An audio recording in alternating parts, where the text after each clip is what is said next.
The flight began quietly, but a single blue hat would trigger a series of events that would completely unravel everything.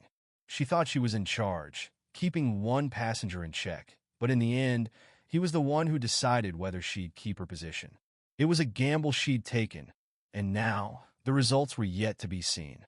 The morning felt typical on a flight from Chicago to Seattle. Passengers filed onto the plane, hauling their bags and squeezing them into the overhead compartments. Flight attendants moved gracefully down the aisles, offering smiles and well-rehearsed pleasantries. Among them was Jane Carter, a sharp and determined flight attendant known for her unyielding nature and unwavering belief in doing what was right. Jane didn't just work the aisle, she commanded it. The flight had been running smoothly until Jane spotted him. A man in his early 50s sat quietly in the middle of economy, his appearance clean and composed, nothing particularly out of place, except for one bold detail. The bright blue cap he wore, boldly emblazoned with the words, "Make America Proud Again." Jane's eyes narrowed instantly. To her, that hat wasn't just an accessory. It was a statement, a symbol that she couldn't ignore. The man, seemingly unaware of the brewing tension, adjusted his cap and opened his tablet. His calmness only seemed to fuel Jane's growing frustration as she walked down the aisle, serving drinks with a forced cheerfulness. Her eyes kept darting back to him. Eventually, she reached his row and stopped with her tray. "Nice choice of hat," she remarked loudly enough for those around them to hear, her voice thick with sarcasm. "Making a bold statement, huh?" The man looked up briefly, offering a neutral smile. "It's just a hat," he replied, returning his attention to his tablet. "Just a hat?" Jane's lips tightened into a thin line. Her anger flared. She couldn't let this slide. She turned and marched to the galley, venting to her colleagues, her voice rising with every word. "Can you believe this guy? Parading around with that hat like it's nothing? That's offensive, it's disrespectful. I can't just stand by and do nothing." "Jane," one of the senior attendants said, trying to calm her. "It's not our job to police passengers' clothing choices. Let it go. Focus on the service. Let it go." Jane scoffed. "We have guidelines for inappropriate behavior. That hat is clearly crossing the line." Ignoring her colleagues' attempts to ease the situation, Jane stomped back down the aisle. Her heels clicked sharply as she stood in front of the man, arms crossed, gaze steady. "Excuse me, sir," she said, her tone hard. "That hat is causing discomfort for other passengers. I'm going to have to ask you to remove it." The man slowly lowered his tablet and looked up at her with an expression that was both calm and resolute. "Thanks for your concern," he said, "but I'm keeping it on." Jane's patience was running out. "If you refuse, I'll have to inform you that you're violating our policy. Either take it off, or we'll have to ask you to leave the flight." A low murmur rippled through the cabin as passengers exchanged uneasy glances. The man didn't resist. He stood up slowly, gathering his things with deliberate calm, and made his way toward the exit without a word. Jane stood tall, feeling a sense of victory, but as she watched him leave, she couldn't shake the feeling that something was missing. He didn't fight back, didn't argue. He simply left. But she convinced herself that she had done the right thing. She had taken a stand for something bigger than herself. As the plane prepared for takeoff, Jane resumed her duties, her head held high. But little did she know, the real turbulence was still to come. The flight touched down in Seattle, and Jane felt a strange sense of triumph. As passengers disembarked, she stood proudly, convinced her actions had been justified. There had been a few murmurs among the travelers, but in her mind, she had done what needed to be done to restore order.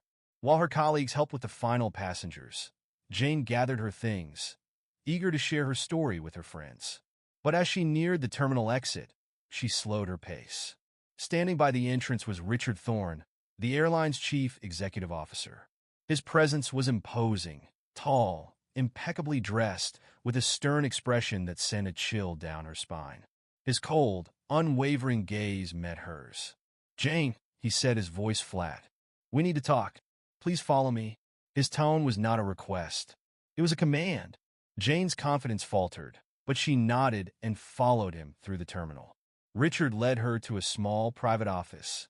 The room was stark, with only a table and 2 chairs illuminated by harsh fluorescent lights. After closing the door behind them, he gestured for her to sit. Without wasting any time, Richard spoke. "Do you know who you just removed from that flight?" His voice was cold, each word precise. Jane straightened, trying to hide her unease. "Some disruptive passenger. He was wearing inappropriate attire, and I was ensuring the comfort of our other passengers," she said, her words tinged with defensiveness. Richard stared at her, his eyes unblinking. Then, in one swift motion, he dropped a thick stack of papers onto the table. Jane flinched at the sound. "That disruptive passenger," Richard said slowly, "was Arthur Weston, the owner of this airline." The room went deathly silent. Jane's face drained of color as the full weight of his words sank in. "Wait, what?" she stammered. Richard leaned forward, his gaze never leaving hers. "Yes, Jane. The man you humiliated, the one you kicked off the flight for wearing a hat, owns this company. And now he's requested a meeting with you." Jane's stomach churned. The pride she'd felt only hours earlier disappeared, replaced by dread. She tried to speak, to explain herself, but her voice faltered. Richard didn't allow her the chance to recover. "Let me be clear," he said, his tone lower now. "You let your personal opinions override your professionalism. That man wasn't being disruptive. You were. And now, thanks to your actions, we're facing a crisis." Jane opened her mouth to argue, but Richard raised a hand, silencing her. "You'll meet with Mr. Weston now," he said curtly. "But think very carefully about how you approach this. The consequences will be severe." Her head spun, but she nodded mutely. Richard opened the door, gesturing for her to follow. Jane felt as if the walls were closing in, the weight of her decision sinking in. It was only now that she understood. The turbulence she had caused wasn't going to settle anytime soon. Jane walked into the sleek office on the top floor of the airline's headquarters, her heart racing. The room was impeccably modern, with large windows overlooking the city and a polished oak desk at the center. Seated behind it, his presence dominating the space, was Arthur Weston. Gone was the casual demeanor he'd had on the plane. Now, he was the picture of corporate power, dressed in a sharp gray suit. His expression was unsettlingly calm. "Take a seat, Jane," Arthur said, his voice smooth but firm. Jane hesitated briefly before sitting down, her stomach twisted in knots. The silence in the room was suffocating. Finally, Arthur spoke, leaning back in his chair. "Tell me what happened this morning. I'd like to hear your side of the story." Jane began speaking, her words tumbling out in a frantic rush. She tried to justify her actions, explaining that she thought the hat was causing discomfort among the passengers, that it was her duty to ensure a harmonious flight. But the more she spoke, the less convincing her reasons seemed, even to herself. Arthur listened intently, his expression unchanged, not interrupting once. When she finished, her voice trailing off, he finally leaned forward, his gaze sharp. "Do you know why I fly economy sometimes, Jane?" he asked, his tone icy. Jane shook her head, unsure of where this was going. "It's because I want to see what my company is really like from the passenger's point of view. I want to experience the service firsthand. And this morning, I got an unfiltered view of you." The words hit her like a slap. She wanted to speak, to defend herself, but couldn't find the words. "You overstepped," Arthur continued, his voice cold. "You didn't just challenge my personal beliefs. You challenged my authority. And now, you've jeopardized everything we've worked for." Jane felt the weight of his words crush her. This was worse than she'd imagined. "Do you know what the public thinks of you right now?" Arthur asked, his voice lowering. "Do you think they admire your bravery? Or do they think you've lost your sense of professionalism?"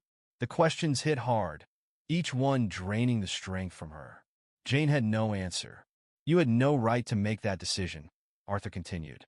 "Your job was to ensure the flight went smoothly, not to impose your values on others. But you didn't do that, did you?" Each word buried Jane deeper into guilt, and she realized there was no escaping the consequences. Arthur stood abruptly, signaling the end of the conversation. "I hope you've learned something today, Jane, but the damage is done. Now I need to decide what happens next." As he walked away, Jane sat frozen, knowing that this would be a lesson she'd never forget.